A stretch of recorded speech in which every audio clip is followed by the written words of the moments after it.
আর চায়ের দোকানে বসে বসে চা খায় আর বলে, হুজুর আপনাদের দোয়ায় খুব ভালো আছি, দুইটা ছেলে আলহামদুলিল্লাহ বিদেশে চলে গেছে, প্রত্যেক মাসে 1 লাখ 2 লাখ টাকা বেতন পাঠাচ্ছে, আলহামদুলিল্লাহ ঘরের কাজ ধরছে প্রায় শেষ হয়ে যাচ্ছে, আপনাদের দোয়া আলহামদুলিল্লাহ খুব ভালো আছে। কিন্তু এই লোকটার বয়স 60 বছর 70 বছর বয়স, তার মুখ এটা বের হলো না আলহামদুলিল্লাহ মেয়েটা নামাজে আছে, বিবিটা নামাজে আছে, ছেলেটা নামাজে আছে, আলহামদুলিল্লাহ আমাদের পরিবার সবাই নামাজ পড়ে আলহামদুলিল্লাহ। এইটা কারো মুখ থেকে শোনা যায় না। মানে দুনিয়ার সফলতাই চূড়ান্ত সফলতা ধরে নিয়েছে আজকে মুসলমান।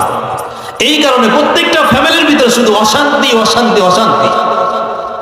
দেখেন কোন একটা ফ্যামিলি আমাকে দেখান, এই ফ্যামিলি এই পরিবারটা সুখ শান্তিতে আছে?